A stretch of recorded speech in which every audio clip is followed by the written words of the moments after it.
This video response to Irish. Yeah, dude, somewhere in the middle of reading that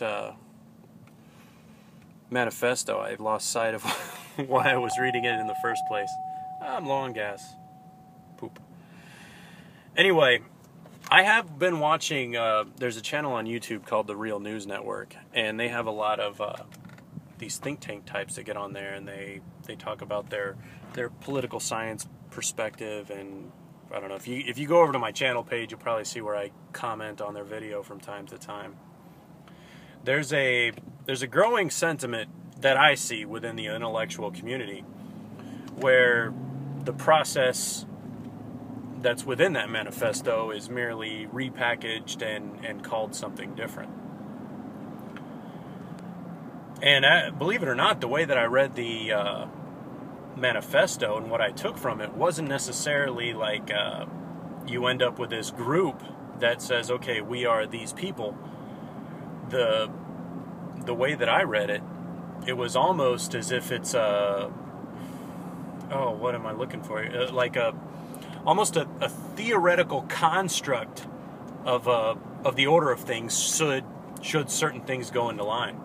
From the from the points in the middle of it where it talks about the bourgeois establishing all these different points, making the ground fertile for the communist movement.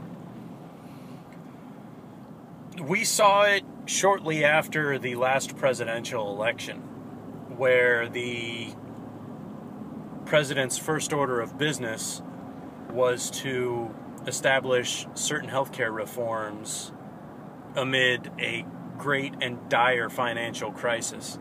We saw a socialistic proposal arise amid what was nearly a global economic failure on the high finance level. And their first order of priority was, when they had the muscle to do so, was to push this particular agenda that had been in the works for the longest time.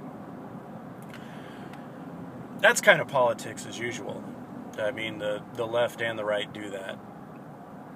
What I did see that was interesting was the certain changes of terminology, almost like an Orwellian newspeak type situation, where it's no longer the liberal agenda, it's now progressive, and it's progressive. And if you oppose that agenda, then you're not progressive. You're against progress.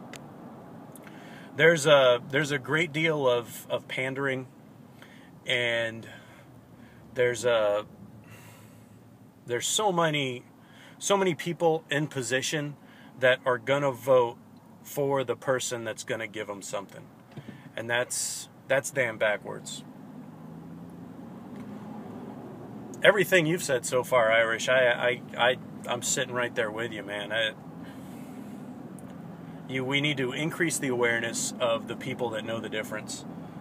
The guys that have become disenfranchised, the guys and gals rather, I'm not excluding any females here, the people that have become disenfranchised, that are like-minded with us, that see a problem, we really need to go and vote.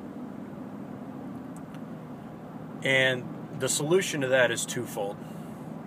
And I know that we've seen proof in the past how voting and elections have gone bust and everything else. But there's two things. One, maybe there is the possibility of change. I mean, we did see it to a certain extent in the midterm election, where certain numbers of Tea Partyists put enough of a force in Congress, people that took an oath to never vote in a bill that will increase taxes.